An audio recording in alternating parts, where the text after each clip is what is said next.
Malam itu, lebuh raya Karak terasa seperti sebuah perangkap gergasi. Barisan lampu brek merah memanjang sejauh mata memandang, tidak bergerak, seolah-olah waktu telah membeku di atas asfal yang basah. Di dalam sebuah SUV hitam yang masih berbau kedai, Adam menghentam steering keretanya dengan telapak tangan. Mukanya merah, urat di lehernya timbul. "Sial, kalau macam ni esok pagi pun kita tak sampai kampung," jerit Adam. Suaranya bergema dalam ruang kabin yang sempit. Di sebelahnya, Elena hanya membatu. Tangannya tidak lepas daripada mengusap perutnya yang baru sahaja memasuki bulan ketiga. Dia dapat merasakan kegelisahan yang membuak-buak dalam diri Adam, satu tenaga negatif yang sering muncul setiap kali lelaki itu merasa tidak berkuasa atas keadaan sekeliling. "Sabarlah Adam, ada kemalangan kat depan tu. Kita tunggu je lah. Bahaya kalau nak keluar dari jalan utama malam-malam hujan macam ni." Suara Elena lembut, cuba menjadi penawar kepada baran suaminya. "Sabar? Kau tahu tak, esok aku ada mesyuarat penting dengan pelabuh. Aku balik kampung ni pun sebab kau yang paksa, El. Kononnya nak bagi tahu mak kau pasal kandungan ni. Sekarang tengok apa jadi." Adam segera mencapai telefon bimbitnya. Jarinya menari-nari di atas skrin mencari alternatif di aplikasi peta digital. Satu garisan nipis berwarna kelabu muncul membelah kawasan hutan tebal yang ditandakan sebagai kawasan hijau gelap tanpa nama. "Jalan lama Bukit Hitam," gumam Adam. "GPS kata jalan ni akan tembus terus ke Raub. Kita boleh jimat 2 jam. Wajah Elena berubah pucat. "Adam, jangan. Arwah ayah pernah cerita pasal jalan tu. Itu jalan balak lama yang dah berpuluh tahun orang tak lalu. Orang kata jalan tu bernyawa. Dia pilih siapa yang boleh lalu." Adam ketawa sinis. Bunyi ketawanya kedengaran kasar dan menghina. "Bernyawa? El, ini tahun 2026. Kita ada sistem pacuan 4 roda, lampu LED yang boleh tembus kabus dan enjin 300 kuda. Hantu tak makan besi, El. Hantu cuma mainan orang yang lemah otak macam kau." Tanpa menunggu jawapan Elena, Adam membelokkan steering dengan kasar ke kiri, memasuki sebuah simpang kecil yang hampir tertutup oleh semak samun.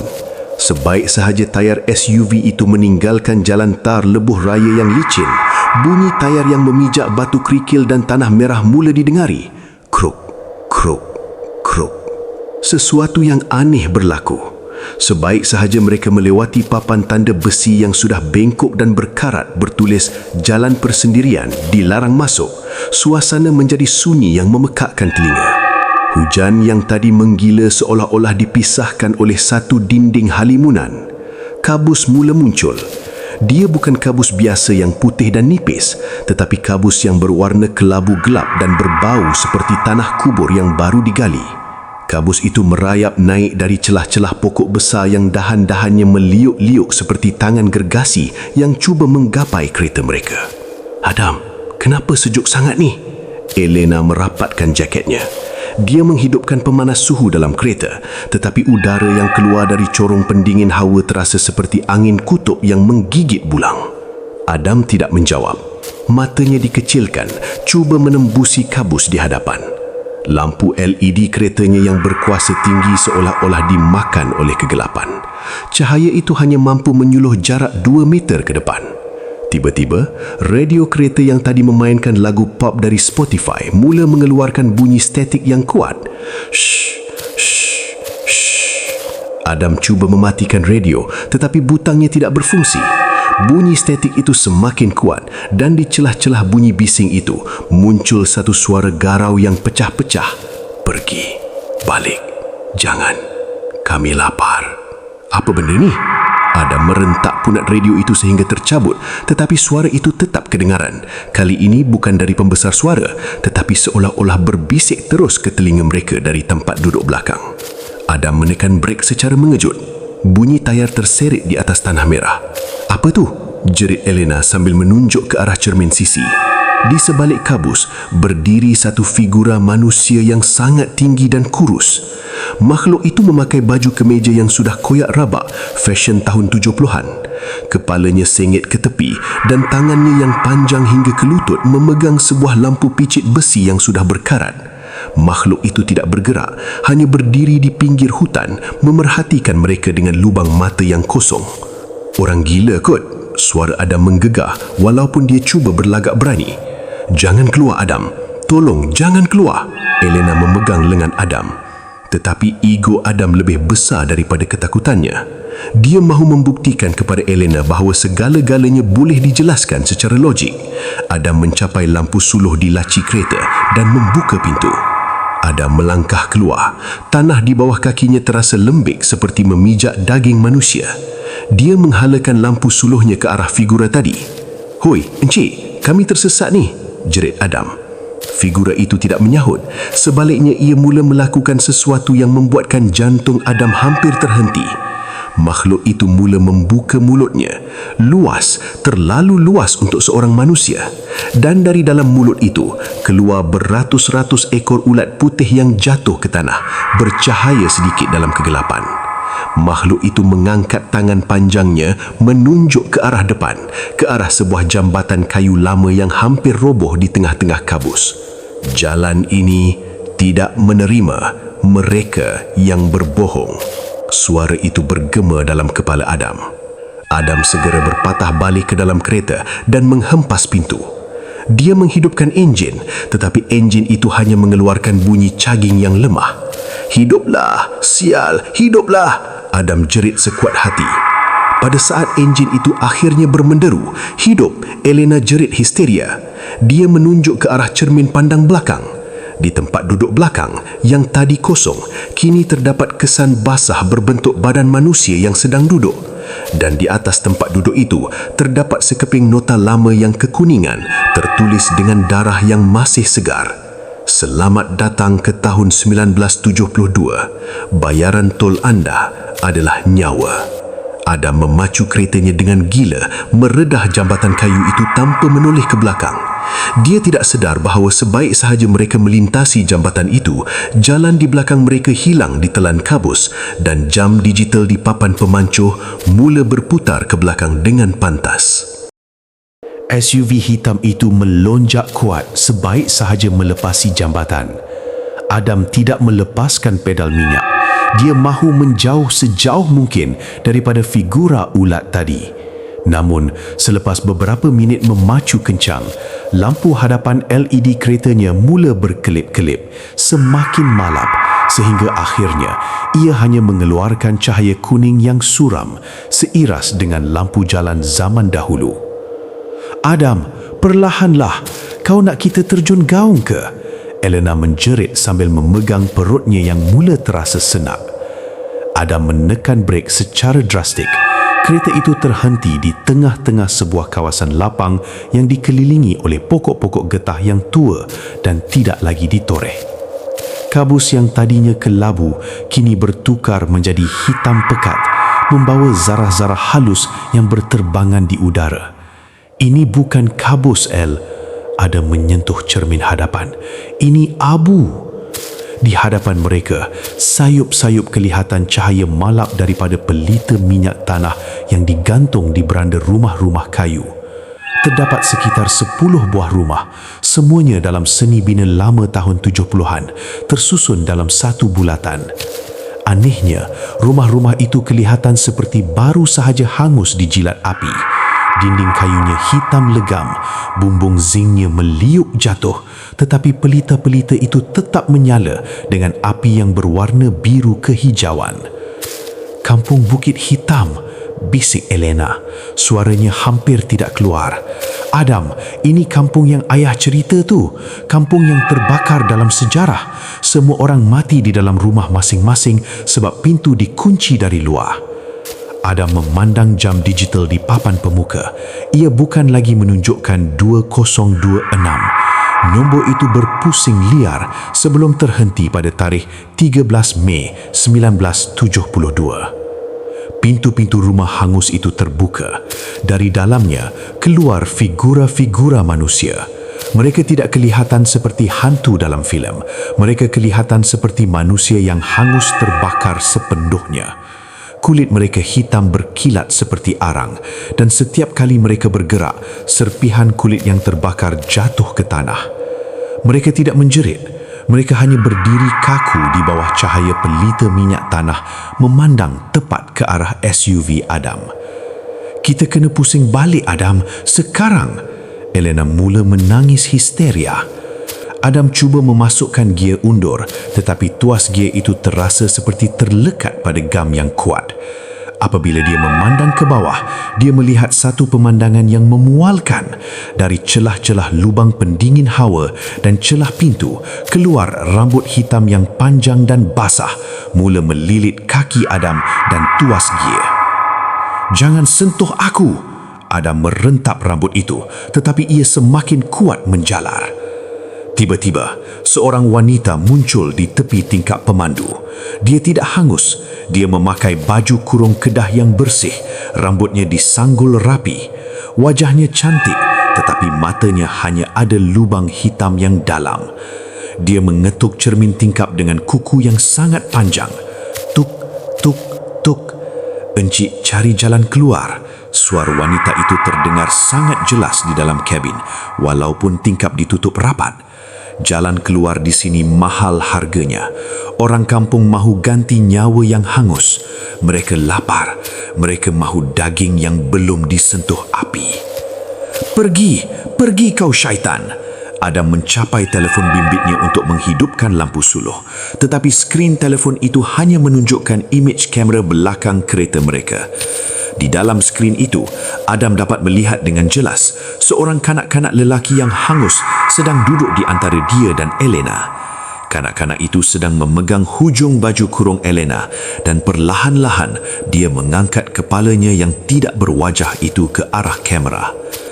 "Ibu!" Suara kanak-kanak itu halus, sejuk dan mematikan. Elena menjerit sekuat hati apabila merasakan sesuatu yang sejuk memegang perutnya dari arah belakang. "Adam, tolong aku! Dia pegang perut aku!" Adam, dalam keadaan panik yang melampau, mencapai botol air mineral dan menyimbalkannya ke arah tempat duduk belakang.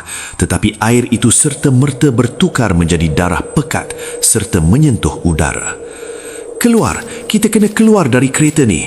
Adam menolak pintu keretanya dengan bahu sehingga terbuka.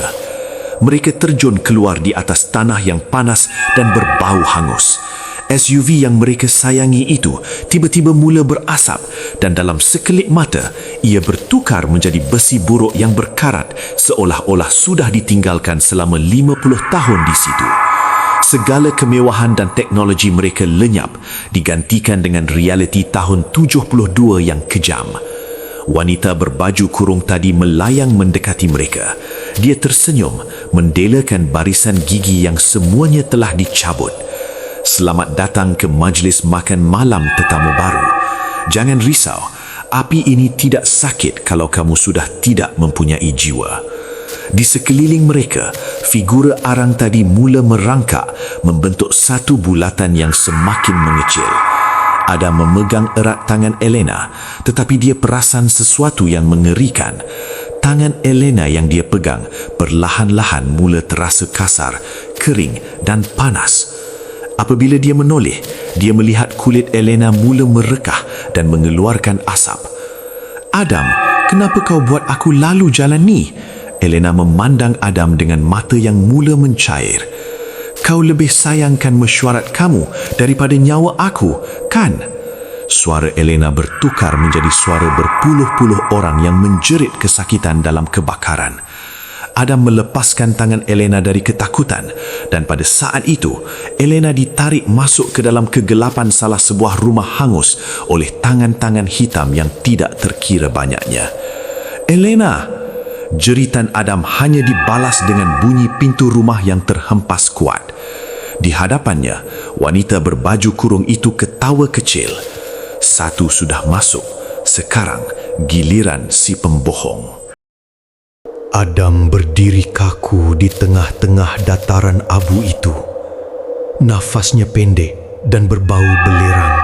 Elena telah hilang di sebalik pintu rumah yang hangus dan wanita berbaju kurung itu kini berdiri hanya seinci di hadapan wajahnya.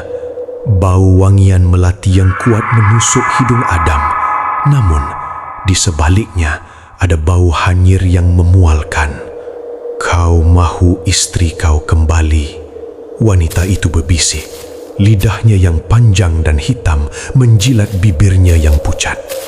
Di Bukit Hitam, tiada apa yang percuma. Untuk mengeluarkan satu nyawa, kau harus menggantikan dengan satu kebenaran yang paling pahit. Masuklah ke dalam rumah itu, Adam. Cari dia di dalam labirin dosa. Wanita itu hilang dalam kepulan asap hitam. Adam, yang kini tidak lagi memiliki ego seorang pengurus besar, merangkak ke arah pintu rumah yang menelan Elena. Sebaik sahaja dia menyentuh pemegang pintu yang diperbuat daripada besi panas, kulit tapak tangannya melecur, mengeluarkan bunyi desisan. Shh. Tetapi dia tidak lagi peduli. Apabila Adam melangkah masuk, dia tidak menemui ruang tamu sebuah rumah kampung. Sebaliknya, dia berada di dalam sebuah lorong panjang yang dindingnya diperbuat daripada cermin-cermin antik yang retak. Di setiap kepingan cermin, Adam tidak melihat bayangannya yang sekarang. Dia melihat bayangannya 3 tahun lepas. Dalam cermin pertama, dia melihat dirinya sedang menandatangani satu dokumen palsu. Dokumen yang menyebabkan rakan baiknya, Johan, diheret ke penjara atas tuduhan pecah amanah yang sebenarnya dilakukan oleh Adam. Adam di dalam cermin itu tersenyum puas, memegang cerut mahal sambil memerhatikan Johan digari oleh polis. Itu hanya perniagaan, Johan. Kau yang lemah, jerit Adam ke arah cermin itu. Tiba-tiba, imej Johan di dalam cermin itu bergerak.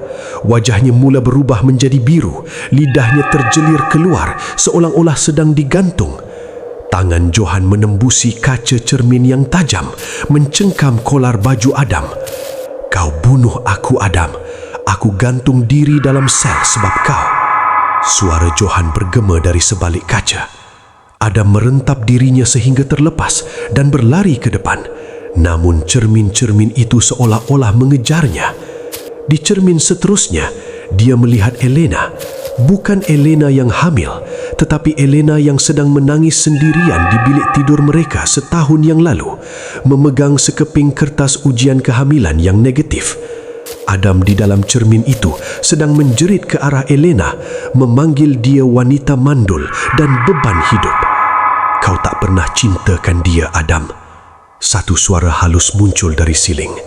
Kau hanya perlukan dia sebagai aksesori hidup kau. Dan sekarang, bila dia bawa zuriat kau, kau tetap benci dia sebab dia melambatkan kerja kau. Tak, aku sayang dia. Adam menumbuk cermin itu sehingga pecah berkecai. Serpihan kaca itu tidak jatuh ke lantai. Ia terapung di udara dan mula menusuk masuk ke dalam kulit lengan Adam satu demi satu. Darah merah pekat mengalir, tetapi Adam tidak merasa sakit fizikal. Dia merasa satu penderitaan mental yang amat sangat. Bunyi tangisan Elena yang kuat dari hujung lorong. Adam, tolong aku. Sejuk, Adam. Mereka nak bakar aku. Adam memecut ke arah suara itu. Di hujung lorong cermin, dia sampai ke sebuah bilik yang dipenuhi dengan kerusi-kerusi kayu lama. Di tengah-tengah bilik, Elena terikat pada sebuah kerusi, dikelilingi oleh figur arang yang memegang obor api biru. Lepaskan dia. Adam menerjang masuk. Maklum, wanita tua yang tadi muncul dari celah bayang-bayang. Dia memegang sebuah neraka kecil di tapak tangannya. Sebiji jantung manusia yang masih berdegup, tetapi diselaputi jelajah. Ini jantung kau, Adam. Hitam dan keras. Kau mahu Elena, kau harus berikan jantung ini kepada kami. Kau harus akui di depan dia bahawa kau yang menyebabkan semua kemalangan ini. Kau yang pilih jalan ini kerana ego kau, bukan kerana mahu cepat. Adam memandang Elena. Mata Elena terbuka luas, penuh dengan air mata. Betul ke, Adam? Bisik Elena. Kau sanggup bahayakan nyawa aku dan anak kita sebab kau tak nak kalah dengan trafik, sebab kau rasa kau lebih besar daripada alam. Adam melutut. Tekanan di dalam bilik itu semakin kuat, seolah-olah dinding-dinding rumah itu sedang mengecil untuk menghimpit mereka berdua. Bau daging terbakar semakin kuat. Figur arang itu mula menyentuh kaki Elena dengan obor mereka. Ya, aku ego. Aku pentingkan diri sendiri. Aku benci hidup aku yang biasa. Aku nak nampak hebat di depan semua orang. Aku yang pilih jalan ini. Tolong, ambil aku. Lepaskan Elena. Satu keheningan yang menyeramkan berlaku. Figur arang itu berhenti bergerak. Api biru pada obor mereka terpadam. Mak Long mendekati Adam. Mukanya yang berkerut itu hanya beberapa inci dari hidung Adam. Dia menghidu nafas Adam seperti seekor anjing menghidu bangkai. Kebenaran sudah disebut, tetapi di Bukit Hitam, kebenaran tidak membebaskan kau. Ia hanya membuatkan penderitaan kau lebih berkualiti. Tiba-tiba, lantai di bawah kaki Adam pecah. Dia jatuh menjunam ke dalam satu lubang gelap yang tidak berhujung, manakala Elena tetap terikat di atas, semakin jauh dari pandangannya. Adam! Suara Elena hilang, digantikan dengan bunyi deruan angin yang sangat kuat, seolah-olah Adam sedang jatuh dari puncak gunung ledang terus ke dalam perut bumi. Adam jatuh ke atas timbunan barang lama dengan dentuman yang mematikan rasa di tulang belakangnya. Apabila dia membuka mata, dia tidak lagi berada di dalam rumah hangus itu. Dia berada di sebuah dataran luas yang diselubungi kabus kuning pucat. Di sekelilingnya, terdapat deretan gerai yang diperbuat daripada kayu reput dan kain kapan yang sudah kekuningan. Ini adalah pasar karat arwah. Di sini, ratusan entiti yang memakai pakaian dari pelbagai era, baju Melayu Teluk Belanga, pakaian penjajah Inggeris hingga ke baju kurung Kedah, sedang berjalan mundar-mandir. Namun, mereka semua mempunyai satu persamaan. Mereka tidak mempunyai mulut. Di mana sepatutnya mulut berada, hanya terdapat jahitan kasar menggunakan benang hitam yang masih berdarah. Bunyi bisikan yang bukan datang dari mulut, tetapi seolah-olah terpancar terus ke minda. Beli memori, jual nyawa, tukar penyesalan. Adam menggerangkap bangun.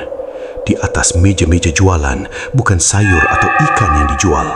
Terdapat botol-botol kecil berisi cecair berwarna-warni, memori, jam poket yang tidak berdetik, dan cebisan kain yang mengandungi tangisan manusia. Kau cari jalan pulang, anak muda. Satu suara parau mengejutkan Adam. Di hadapannya duduk seorang lelaki tua yang memakai songkok tinggi, sedang menyusun deretan gigi emas di atas kain baldu merah. Lelaki itu adalah satu-satunya entiti yang mempunyai mulut yang tidak dijahit. Mana isteri aku? Mana Elena? Adam menerjang meja itu, tetapi tangannya hanya menembusi badan lelaki itu, seolah-olah dia memegang asap dingin. Isteri kau sedang dipersiapkan untuk menjadi ibu arang. Dia akan menggantikan Mak Long yang sudah terlalu lama memerintah jalan ini. Lelaki tua itu ketawa, bunyi ketawanya seperti geseran kertas sarip. Kecuali kau ada sesuatu untuk ditukarkan dengan kunci pintu 1972. Apa yang kau nak? Duit, kereta aku, ambil semua. Adam meraba poketnya, mencari kunci SUV atau dompetnya, tetapi dia hanya menemui debu hitam. Duit kau sampah di sini. Aku mahu memori yang paling berharga dalam hidup kau. Memori yang membuatkan kau rasa kau masih manusia. Jika kau berikan memori itu kepadaku, kau akan lupa siapa kau sebenarnya, tetapi kau akan mendapat kunci itu. Adam terdiam. Dia memikirkan memori saat dia pertama kali bertemu Elena di bawah hujan lebat, berkongsi payung yang sama. Dia memikirkan memori ayahnya mengajarnya memancing di sungai kampung. Jika dia berikan itu, dia akan menjadi seperti entiti tanpa mulut di pasar ini, kosong. Tak ada cara lain ke? Adam merintih.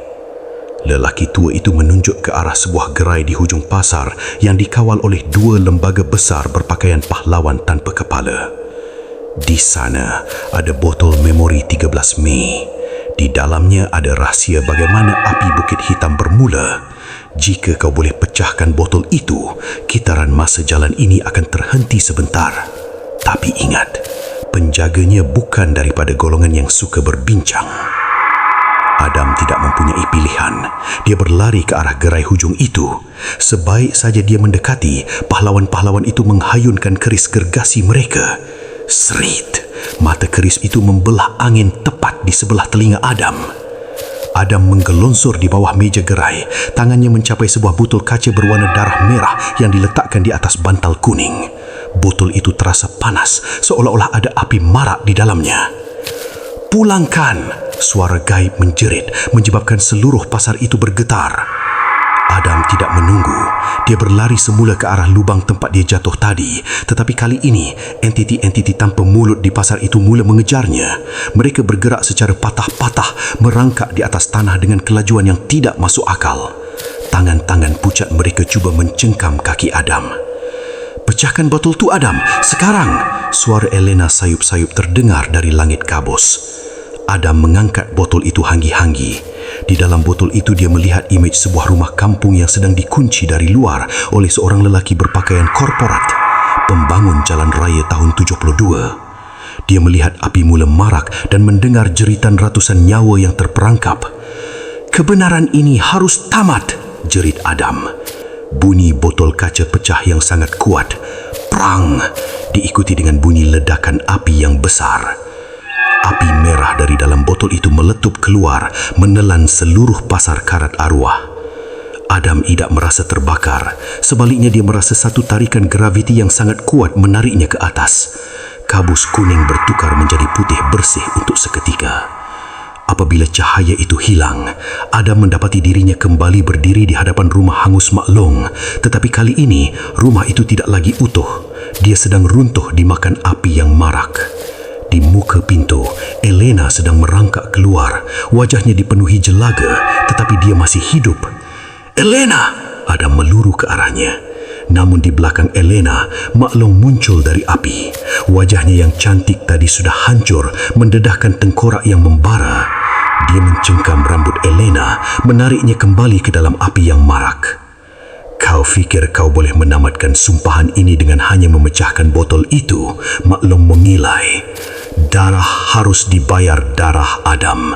Kau pecahkan rahsia kami, maka kau harus menjadi rahsia itu sendiri." Tanah di bawah Adam mula merekah, mengeluarkan lahar hitam yang panas. Adam tahu kunci untuk keluar bukan lagi pada botol atau memori, tetapi pada satu pengorbanan fizikal yang belum dia lakukan. Adam mereda api yang sedang meruntuhkan rumah maklong. Dengan kekuatan yang berbaki, dia menyentap tangan Elena daripada cengkeraman tengkorak membara itu. Mereka berdua terjatuh ke atas tanah yang kini terasa bergetar, seolah-olah seluruh dimensi Bukit Hitam sedang mengalami gempa bumi yang dahsyat. "Lari, El! Jangan pandang belakang!" jerit Adam sambil mengheret Elena yang masih lemah. Mereka berlari menembusi kabus putih yang kini mula menyelubungi semula kawasan perkampungan. Anehnya, semakin jauh mereka berlari, jalan tanah merah tadi mula bertukar menjadi jalan tar yang lebih licin. Di kejauhan, satu cahaya kuning neon berkelip-kelip di tengah kegelapan. Ia bukan cahaya pelita, tetapi cahaya lampu jalan yang moden. "Adam, itu jalan besar. Kita dah sampai ke?" Elena bertanya dengan harapan yang tipis. Namun harapan itu mati sebaik sahaja mereka tiba di hadapan satu struktur yang tidak masuk akal. Di tengah-tengah jalan raya yang terputus itu berdiri sebuah pondok tol lama.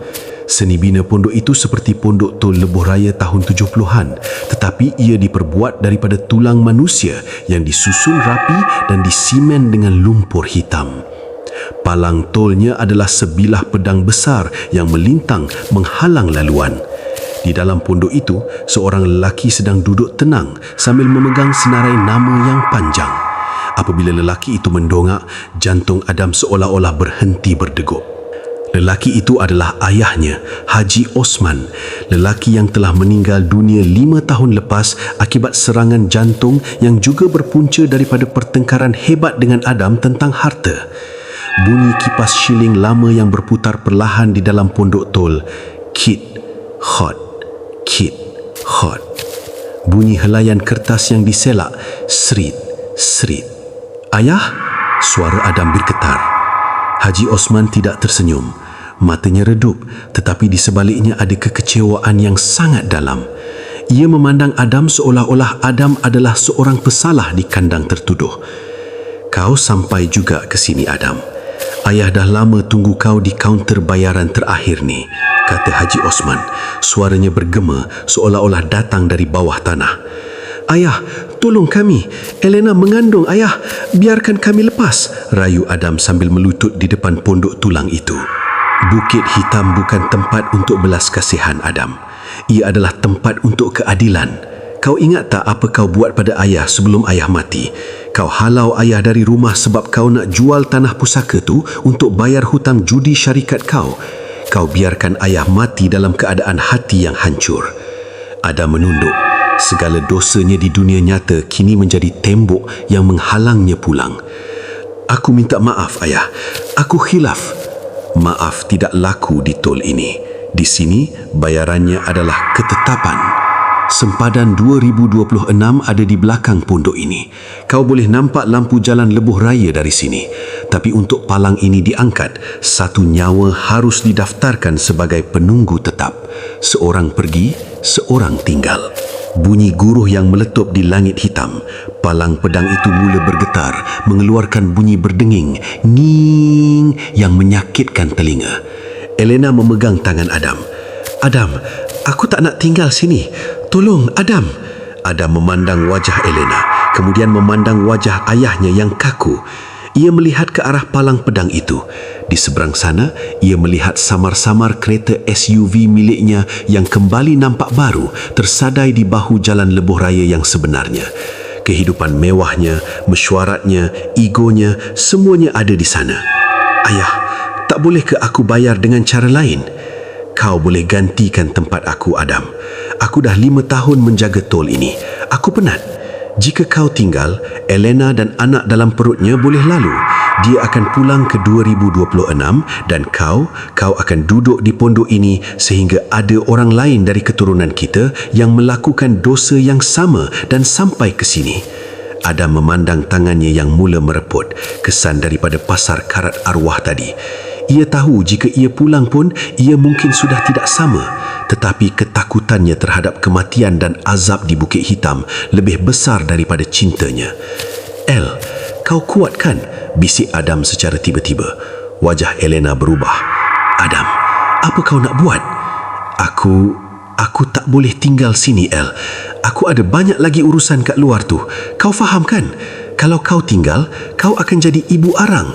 Mak Long kata kau akan memerintah. Kau akan selamat juga, cuma dalam bentuk lain." Elena melepaskan pegangan tangannya. Matanya memandang Adam dengan penuh rasa benci yang lebih menakutkan daripada wajah Mak Long. "Kau memang syaitan, Adam. Kau sanggup korbankan isteri dan anak kau sendiri." Haji Osman menggeleng-gelengkan kepala. "Seperti yang ayah duga, kau tak pernah berubah, Adam." Tiba-tiba, Haji Osman berdiri. Dia mencapai sebilah tukul besar dari bawah meja. "Kalau begitu, biarlah keadilan ini dilakukan dengan cara yang kasar. Siapa yang paling kuat nafsunya, dialah yang akan menjadi tiang jambatan ini."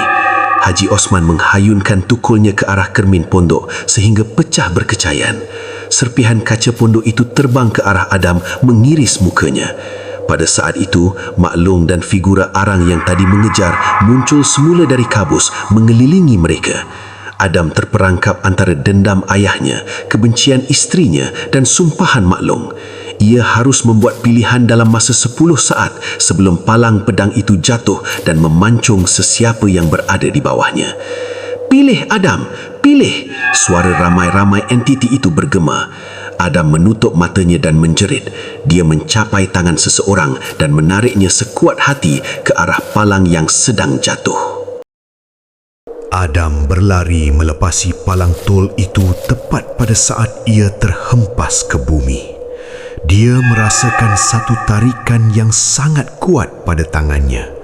Tanpa menoleh, dia menarik figura yang disangkanya Elena ke seberang sempadan. Mereka terpelanting ke atas jalan tar yang sejuk. El, kita berjaya. Kita dah keluar. Adam tercungap-cungap. Air mata penyesalan dan kelegaan bercampur di pipinya yang luka. Namun apabila dia menoleh ke arah figura yang ditariknya, jantungnya seolah-olah direntak keluar. Figura itu bukan Elena yang hamil dengan wajah yang lembut. Yang berada di sebelahnya adalah satu lembaga tanpa wajah yang diperbuat daripada abu dan arang yang masih membara. Matanya hanya 2 lubang kosong yang mengeluarkan asap hitam. "Terima kasih, Abang." Suara lembaga itu pecah seperti bunyi dahan kering yang patah. Lembaga itu tiba-tiba hancur menjadi debu sebaik sahaja ditiup angin malam, meninggalkan Adam sendirian di tengah jalan raya yang aneh. Adam memandang ke belakang, ke arah pondok tol tadi. Pondok itu telah hilang. Yang ada hanyalah kegelapan abadi. Di kejauhan, dia mendengar jeritan Elena yang sayup-sayup memanggil namanya dari bawah tanah. "Elena! El!" Adam menjerit ke arah lubang kegelapan itu, tetapi suaranya hanya bergema kembali kepadanya. Bunyi pokok-pokok besar yang tumbang tetapi tidak jatuh ke bumi. Sebaliknya, mereka naik ke atas. Bunyi reriang yang berbunyi secara terbalik, rendah ke tinggi. Tiba-tiba, dunia di sekeliling Adam berpusing 180 darjah. Jalan tar yang dipijaknya mula retak dan jatuh ke arah langit. Adam terpaksa berpaut kepada sebatang pokok getah tua yang akarnya tidak tertanam di bumi tetapi terjuntai dari awan hitam yang rendah. Dia kini berada di dalam zon hutan terbalik. Di sini, pokok-pokok gergasi tumbuh dari langit ke arah bawah. Daun-daunnya yang berwarna ungu gelap menyapu permukaan tanah yang kini berada di atas kepala Adam. Untuk kembali ke dimensi 2026, Adam tidak boleh lagi memandu atau berjalan. Dia harus mendaki akar langit, akar-akar gergasi yang menjadi satu-satunya penghubung antara alam roh Bukit Hitam dan dunia nyata. "Kau nak naik, Adam?" Satu suara yang sangat dikenali muncul dari celah-celah akar. Adam menoleh dan melihat Johan, rakan kongsinya yang membunuh diri di penjara. Johan sedang duduk bersila atas sebatang akar yang terapung. Lehernya masih berbekas kesan jerutan tali yang berwarna ungu kebiruan. "Johan, aku minta maaf. Aku akan betulkan semuanya kalau aku dapat balik." Adam merayu sambil memeluk akar pokok yang kasar. "Betulkan?" Johan tertawa. Dan dari bekas jerutan di lehernya keluar darah hitam yang menitis ke atas, ke arah langit. "Kau tak boleh betulkan nyawa yang dah hilang, Adam. Tetapi aku boleh bantu kau naik. Cuma setiap depa kau mendaki, kau kena tinggalkan satu pemberat daripada badan kau." "Apa maksud kau?" "Bukit Hitam takkan biarkan daging yang penuh dosa lepas ke dunia atas. Kau kena tinggalkan deria kau di sini. Kau mahu balik, kau kena bayar dengan deria rasa kau. Kemudian deria bau kau. Dan akhirnya deria dengar kau." Bunyi nafas Adam yang mengerang kesakitan. Bunyi kulit yang tersiat bergeser dengan kulit kayu yang tajam seperti pisau. Adam mula mendaki. Sebaik sahaja dia mencampai 10 meter, dia merasakan satu kejutan elektrik yang amat sangat di lidahnya. Tiba-tiba, rasa darah di mulutnya hilang. Dia tidak lagi dapat merasakan apa-apa. Tawar, kosong. Deria rasa telah diambil. Dia terus mendaki. Akar itu semakin licin dan dipenuhi dengan ulat-ulat yang memakan kulit tangannya. Bau bangkai yang tadi menyengat hidungnya tiba-tiba lenyap. Dunia menjadi tidak berbau. Dia tidak lagi dapat menghidu bau hujan atau bau belerang. Deria bau telah diambil. Setiap kali dia mendaki lebih tinggi, dia melihat imej-imej Elena yang sedang diseksa oleh maklum di bawah sana. Elena sedang dipaksa memakan arang yang membara untuk dijadikan ibu arang yang baru. Adam mahu menjerit, tetapi dia sedar jika dia berpatah balik, dia juga akan hangus. "Sikit lagi, Adam, sikit lagi," bisik satu suara di dalam kepalanya. Tiba-tiba, telinga Adam berdesing kuat. Sebelum segala bunyi di sekelilingnya mati. Kesunyian yang mutlak melanda. Dia tidak lagi mendengar deru angin, tidak lagi mendengar suara Johan, malah tidak lagi mendengar detak jantungnya sendiri. Deria dengar telah diambil. Adam kini mendaki dalam keadaan buta deria. Dia hanya dipandu oleh satu cahaya putih di hujung akar paling tinggi. Tiba-tiba, sepasang tangan tanpa wajah mencengkam kakinya dari bawah. Ia adalah bayangan mangsa-mangsa lain yang gagal mendaki. Mereka cuba menarik Adam jatuh kembali ke dalam api 1972. Adam menendang dengan baki tenaga yang ada. Matanya terbeliak memandang cahaya putih itu. Dalam fikirannya, dia bukan lagi mahu menyelamatkan Elena, dia hanya mahu menyelamatkan dirinya sendiri. Ego itu masih ada, walaupun derianya sudah hilang. Pada saat hujung jarinya menyentuh cahaya putih itu, satu letupan sensasi berlaku. Adam terasa badannya seperti ditarik melalui lubang jarum yang sangat sempit. Tulang-tulangnya terasa patah dan bersambung semula. Dia terhumban keluar dari satu gumpalan asap hitam dan jatuh ke atas sesuatu yang keras dan sejuk. Dia membuka mata. Lampu jalan neon berwarna oranye menyilaukan matanya. Dia melihat asfalt hitam yang rata. Dia mendengar bunyi enjin lori di kejauhan. Deria dengarnya kembali. Dia menghidu bau asap egsos dan hujan. Deria baunya kembali. Dia melilat bibirnya yang masin dengan peluh dan darah. Deria rasanya kembali. Adam mendongak. Dia berada di bahu lebuh raya yang sebenar. Di belakangnya hanya ada hutan rimba yang gelap tanpa ada sebarang jalan masuk. SUV-nya tersadai beberapa meter darinya dengan pintu pemandu yang terbuka luas. Namun, apabila dia melihat ke dalam kereta, tempat penumpang kosong, Elena tiada di situ. Yang ada hanyalah sehelai kain tudung Elena yang sudah hangus di hujungnya dan sekeping gambar ultrasound bayi mereka yang kini telah bertukar menjadi debu hitam apabila disentuh oleh Adam. Adam jatuh terduduk di tengah lebuh raya, meraung dalam kesunyian malam. Dia selamat. Tetapi dia pulang sebagai seorang lelaki yang telah membunuh jiwanya sendiri. Bunyi hiruk pikuk bandar raya Kuala Lumpur, bunyi hon kereta, siren ambulans yang sayup dan deru pendingin hawa pusat. Bunyi ini bertindih dengan bunyi bisikan halus, "Adam, kenapa tinggalkan kami?" Yang hilang setiap kali Adam cuba mendengarnya dengan jelas. 3 hari telah berlalu sejak Adam ditemui merayau di bahu lebuh raya dalam keadaan separa gila. Pihak polis telah mengklasifikasikan kehilangan Elena sebagai orang hilang, walaupun Adam disoal siasat berulang kali. Namun, tiada bukti fizikal. SUV miliknya bersih, tiada kesan pergelutan, tiada cap jari asing, malah debu hitam yang dilihat Adam di dalam kereta tempoh hari telah hilang sebelum forensik sampai. Adam kini berada di pejabatnya di tingkat 45 sebuah pencakar langit di pusat bandar.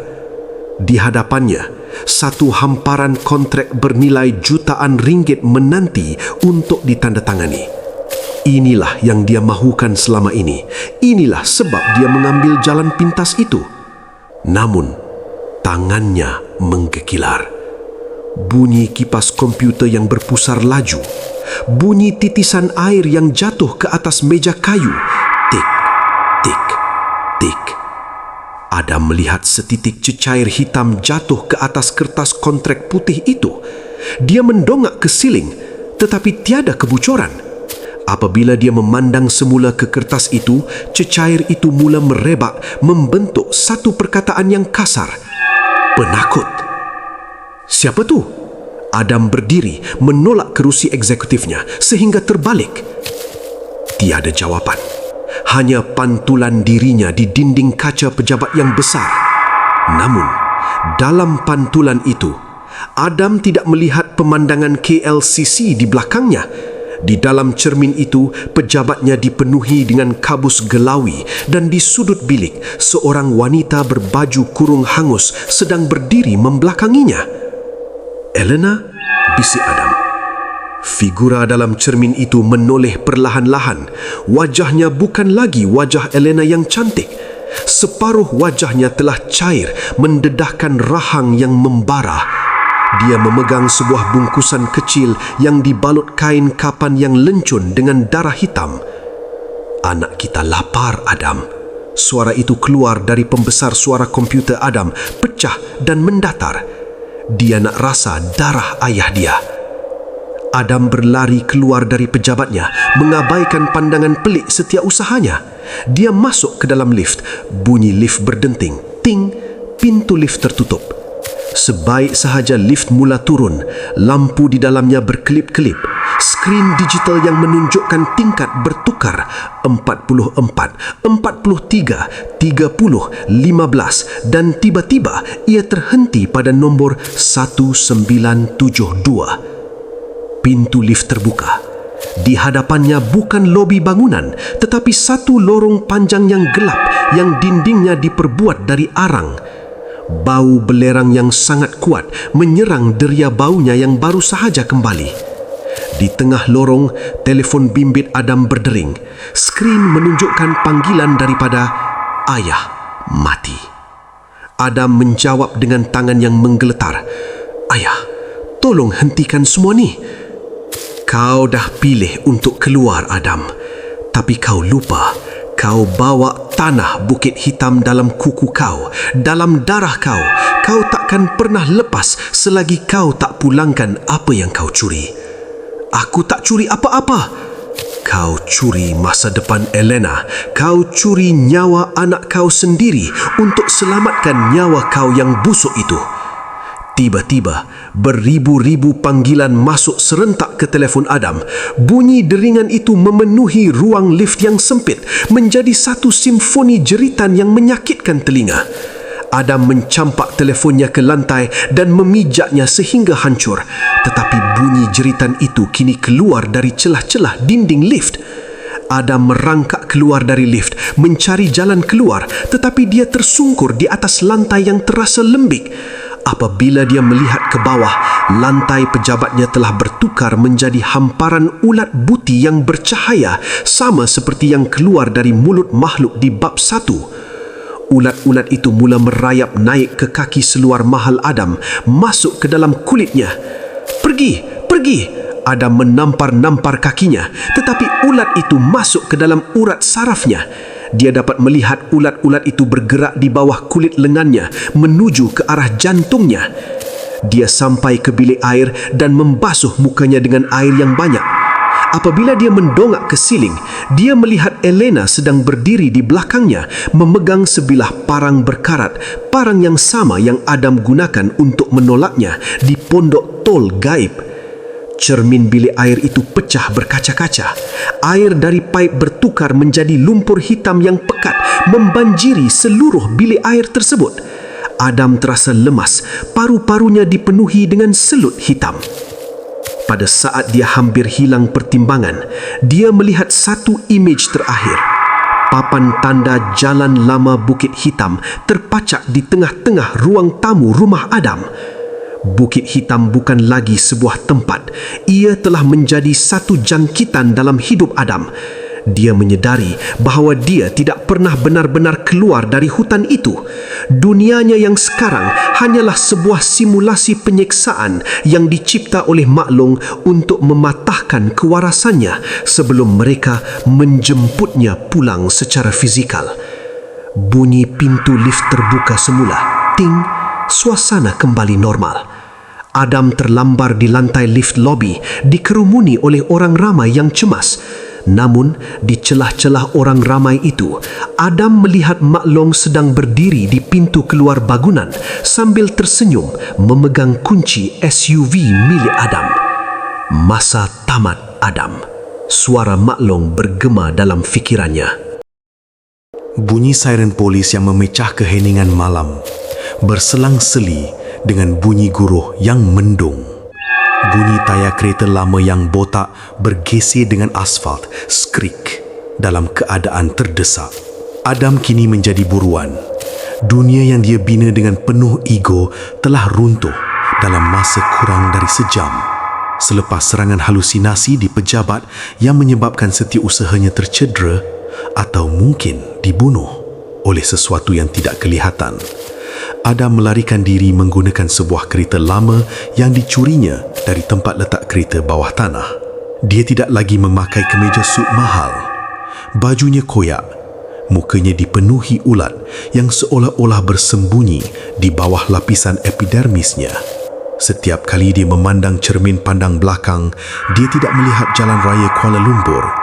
Dia melihat pokok-pokok getah yang hangus mengikorinya dari celah-celah bangunan pencakar langit. Aku kena balik. Aku kena pulangkan balik. Adam meracau sendirian. Adam memandu menghala ke utara, kembali ke Lebuh Raya Karak. Namun kali ini, lebuh raya itu kosong. Tiada kereta lain, tiada lampu jalan yang menyala, hanya kegelapan yang pekat. Di tempat duduk penumpang, muncul satu bungkusan kain kuning yang berbau hanyir darah lama. Ini persembahannya, Adam. Darah warisan yang kau khianati. Suara garau muncul dari arah radio yang sudah pecah. Adam membuka bungkusan itu dengan tangan yang menggegar. Di dalamnya terdapat sebuah keris lama, keris pusaka arwah ayahnya yang sepatutnya tertanam bersama jenazahnya. Keris itu berdenyut seolah-olah mempunyai jantung yang berdegup di dalam hulu kayunya. Bunyi bisikan pulang, pulang yang semakin kuat seiring dengan bunyi hujan yang mula turun semula dengan lebat. Apabila Adam sampai di lokasi di mana dia pertama kali melencong ke jalan lama Bukit Hitam, dia dapati simpang itu telah berubah. Ia bukan lagi semak samuk, tetapi sebuah gerbang besar yang diperbuat dari dahan-dahan pokok yang dijalin menyerupai jahang raksasa yang terbuka. Dia memandu masuk. Sebaik sahaja melintasi gerbang itu, kereta curinya mati serta-merta. Lampu hadapan terpadam. Adam keluar dari kereta, memegang keris pusaka ayahnya di tangan kanan. Dia berjalan dalam kegelapan yang mutlak, hanya dipandu oleh cahaya merah yang memancar dari arah perkampungan hangus di hujung jalan. Adam sampai ke dataran abu di mana rumah Mak Long berdiri semula. Kali ini lebih besar dan lebih megah, dibina daripada tulang dan daging yang dikeringkan. Di tengah-tengah dataran, satu unggun api biru menjulang tinggi ke langit. Di sekeliling api itu, beratus-ratus entiti tanpa wajah duduk melutut. Di tengah-tengah mereka, Elina berdiri. Wajahnya kini putih bersih, tetapi matanya telah dijahit dengan benang emas. Dia memakai mahkota yang diperbuat dari kawat berduri yang membara.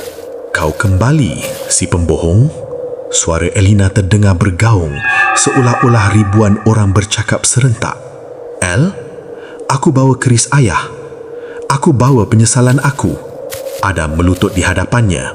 Mak Long muncul dari sebalik api biru, memegang sebuah mangkuk gangsa yang berisi cecair hitam yang pekat. "Keris itu tidak cukup, Adam. Keris itu hanya kunci. Untuk membebaskan Elina dan mematikan sumpahan ini, kau harus melakukan ritual penukaran kulit." Bunyi gendang yang dipukul perlahan. Dum, dum, dum.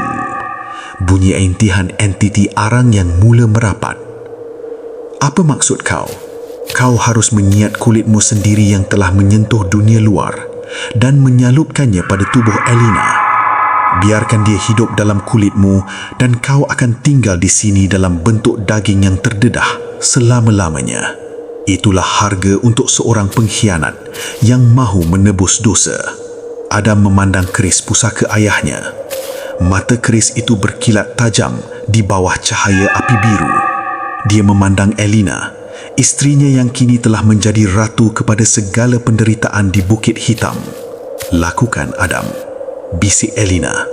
Setitik darah mata mengalir dari celah jahitan matanya.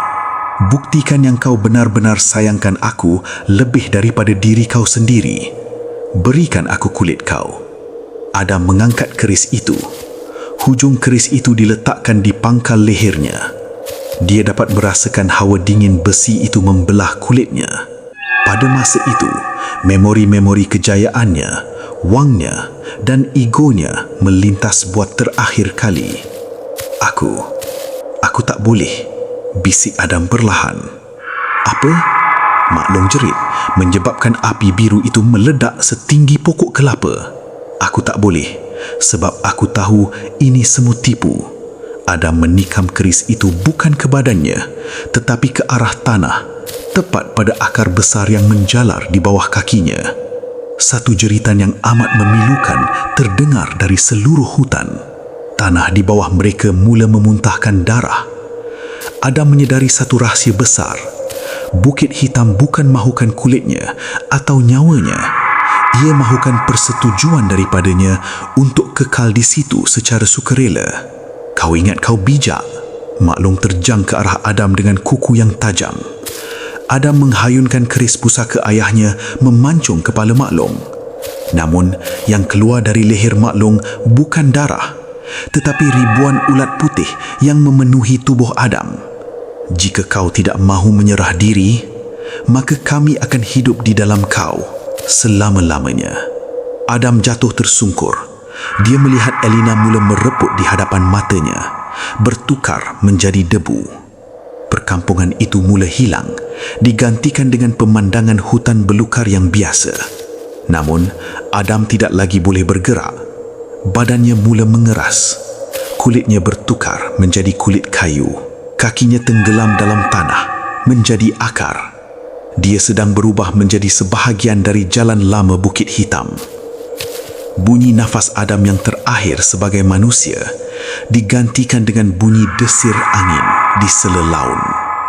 Aku adalah jalan ini, bisik Adam sebelum mulutnya tertutup oleh kulit kayu yang tebal. Bunyi deruan enjin jentera berat, jentolak dan traktor yang memecah kesunyian hutan. Bunyi gergaji rantaian dihidupkan. Vroom, vroom, vroom, bergema kasar menenggelamkan bunyi kicauan burung yang ketakutan. 6 bulan telah berlalu sejak kehilangan misteri Adam dan Elena. Kes itu telah ditutup oleh pihak polis sebagai hilang tanpa dikesan. Namun, bagi pihak kerajaan dan pemaju, projek melebarkan laluan pintas Bukit Hitam tetap perlu diteruskan. Kemajuan tidak boleh menunggu mitos. Satu pasukan kontraktor pembersihan hutan tiba di pinggir jalan lama Bukit Hitam. Di antara mereka adalah Rizal, seorang pemuda yang dahulunya bekerja sebagai pemandu pribadi Adam sebelum syarikat Adam runtuh. Rizal adalah orang terakhir yang melihat Adam dalam keadaan waras sebelum malam kejadian itu. Rizal, kau menung apa lagi? Potong pokok besar kat depan tu. Kita kena ratakan kawasan ni sebelum hujan lebat petang nanti. Jerit penyelia tapak, seorang lelaki berperut buncit yang tidak percaya pada pantang larang. Rizal memandang pokok yang dimaksudkan. Ia adalah sebatang pokok beringin tua yang sangat aneh. Batangnya tidak lurus, tetapi berbonggol-bonggol menyerupai bentuk tubuh manusia yang sedang meliuk dalam kesakitan. Di bahagian tengah batang pokok itu, terdapat satu formasi kayu yang sangat mirip dengan wajah seorang lelaki yang sedang menjerit. Rizal mendekat. Dia menyentuh kulit kayu yang kasar itu. Tiba-tiba, dia terasa satu denyutan nadi dari dalam batang pokok tersebut. Pokok ni macam bernafas, bos. Bisik Rizal, mukanya pucat. Bernafas kepala bapak kau. Itu bunyi angin terperangkap dalam lubang kayu je. Cepat potong. Bunyi latar. Bunyi mata gergaji rantai yang menyentuh kulit kayu. Shri, shri. Bunyi geseran logam dan kayu yang sangat nyaring. Rizal menghidupkan gergajinya dan memulakan potongan pertama pada leher pokok tersebut. Sebaik sahaja mata gergaji itu masuk ke dalam isi kayu, satu kejadian ngeri berlaku. Pokok itu tidak mengeluarkan getah putih atau air. ia mengeluarkan darah pekat yang panas. Darah itu memancar keluar dengan tekanan tinggi, membasahi muka Rizal dan bajunya. Ah, darah! Pokok ni berdarah! Rizal jatuh terduduk, gergaji rantaiannya terlepas dari tangan dan masih berpusing liar di atas tanah. Penyelia dan pekerja lain meluru ke arah pokok itu. Mereka terpaku. Dari rekahan yang dipotong oleh Rizal, bukan sahaja darah yang keluar, tetapi juga helaian rambut hitam yang panjang dan cebisan kain kemeja yang sangat dikenali oleh Rizal. Itu kemeja bos Adam, gumam Rizal dalam ketakutan yang amat sangat. Tiba-tiba, seluruh hutan itu bergegar. Akar-akar pokok yang tertanam di bawah jentera berat mula bergerak seperti ular gergasi. Mereka melilit tayar jentolak dan menariknya masuk ke dalam tanah lembik, seolah-olah jentera seberat beberapa tan itu hanyalah mainan plastik. Bunyi latar, bunyi besi jentera yang remuk dipicit akar. Kruk, kruk. Bunyi jeritan pekerja yang mula ditarik masuk ke dalam semak samun. Penyelia tapak cuba melarikan diri ke arah trak mereka, tetapi tanah di bawah kakinya terbuka, menelan separuh badannya. Dia meronta-ronta, tetapi dari dalam lubang itu beratus-ratus tangan yang hangus, mangsa tahun 72, keluar dan mencengkam dagingnya, menariknya masuk ke dalam perut bumi. Rizal pula terperangkap di hadapan pokok beringin tadi. Kayu pada wajah pokok itu mula retak dan terbuka. Dari dalamnya keluar satu susuk tubuh yang mengerikan. Ia adalah Adam, tetapi kulitnya kini diperbuat daripada kulit kayu yang keras dan matanya digantikan dengan biji benih hitam yang berkilat. Rizal, kau datang nak selamatkan aku. Suara Adam kedengaran seperti geseran dahan kayu yang kering. Tuan Adam, apa dah jadi dengan Tuan? Aku dah jadi jalan ni, Rizal. Setiap inci tanah ni adalah aku. Setiap detisan darah yang kau tumpahkan tadi adalah nyawa aku. Dan sekarang aku perlukan pekerja baru untuk menjaga perimeter ini. Adam atau apa yang tinggal darinya menghulurkan tangannya yang berbentuk ranting tajam. Rizal cuba berpaling, tetapi kabus hitam 1972 kembali menyelubungi kawasan itu dalam sekelip masa. Bunyi riuh rancah pasar karat arwah mula kedengaran semula dari kejauhan. Adam berjalan mendekati Rizal dengan gerakan yang patah-patah. Setiap langkahnya menyebabkan pokok-pokok di sekelilingnya tunduk seolah-olah menyembah raja baru. Elena, dia dah jadi ibu arang. Ayah aku, dia masih jaga tol di hujung sana. Kami semua dah ada tempat di sini. Tinggal kau saja, Rizal. Kau yang paling tahu rahsia aku, kan? Adam mencengkam leher Rizal. Rizal dapat merasakan ulat-ulat putih mula berpindah dari tangan kayu Adam ke dalam kulit lehernya. Rizal cuba menjerit, tetapi mulutnya mula dipenuhi dengan habuk kayu dan abu. Jangan bimbang, Rizal. Projek ini akan diteruskan, tapi bukan manusia yang akan bina jalan ni. Kami yang akan bina di atas tulang-tulang kamu semua. Hutan itu tiba-tiba menjadi sunyi semula. Jentera-jentera berat tadi telah hilang sepenuhnya, ditelan bumi. Yang tinggal hanyalah gergaji rantai Rizal yang masih mengeluarkan asap kecil sebelum kehabisan minyak.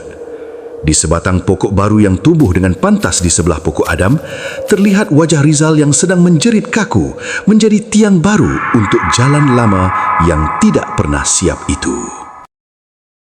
Bunyi statik digital yang tajam, skrii, bertindih dengan bunyi denyutan nadi elektronik.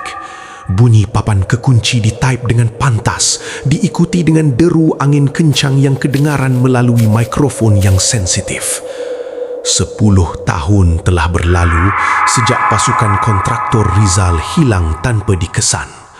Kawasan Bukit Hitam kini telah diwartakan sebagai zon merah yang dilarang masuk oleh pihak berkuasa atas alasan kegagalan struktur tanah. Namun, bagi dunia internet, Bukit Hitam adalah legenda urban yang paling berhantu. Iskandar, seorang penganalisis data dan pengkaji paranormal digital yang mempunyai berjuta pengikut, berdiri di pinggir gerbang hutan tersebut. Dia tidak membawa keris atau kemenyan. Dia membawa drone pengesan haba, sensor elektromagnetik dan pemancar satelit untuk melakukan stream langsung paling bercita-cita tinggi dalam sejarah, membongkar Bukit Hitam secara digital. Selamat malam semua. Kita berada di titik sifar. Iskandar bercakap ke arah kamera kepalanya. Ramai kata jalan ni tak ada dalam GPS, tapi malam ni kita akan petakan Bukit Hitam menggunakan satelit. Bunyi drone berdesing, vung, terbang masuk ke dalam hutan. Di skrin stream Iskandar, beribu-ribu komen penonton berjalan pantas. Jangan masuk, lari, aku nampak sesuatu kat belakang kau. Iskandar memulakan drone-nya. Di skrin monitor, image haba menunjukkan sesuatu yang mustahil. Hutan itu tidak berwarna biru, sejuk. Seluruh hutan itu berwarna merah menyala, seolah-olah setiap batang pokok mempunyai suhu badan manusia. EMF saya melonjak naik. Ini gila. Iskandar menjerit ke arah kamera. Tiba-tiba, isyarat satelitnya mula terganggu. Image di skrin mula pecah, glitch. Wajah Iskandar di skrin stream langsung mula berubah secara digital. Kulitnya kelihatan seperti kulit kayu dan matanya bertukar menjadi kod binary yang mengalirkan darah. Di dalam hutan, Adam dalam bentuk kayu dan Elena, ibu arang, berdiri di tengah jalan raya gaib yang kini telah siap.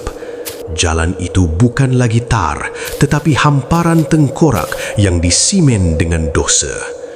Kau fikir teknologi kau boleh menangkap kami, anak muda?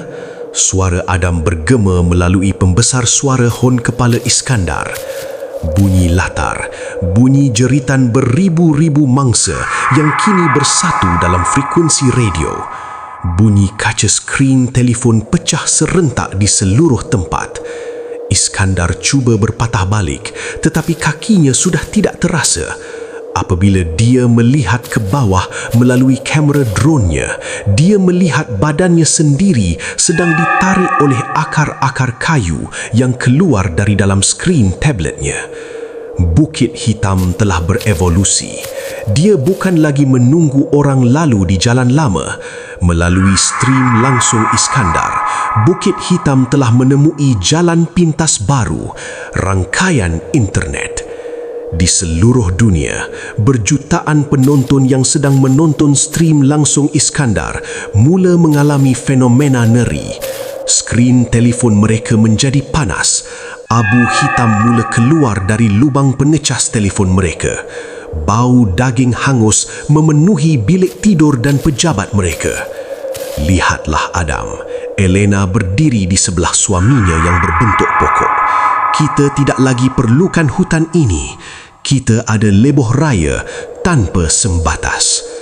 Adam mengangkat tangannya yang berbentuk dahan gergasi. Dia melihat tepat ke arah kamera drone Iskandar, iaitu ke arah mata setiap penonton di dunia nyata. Selamat datang ke Jalan Lama Bukit Hitam. Sila bayar tol anda sekarang.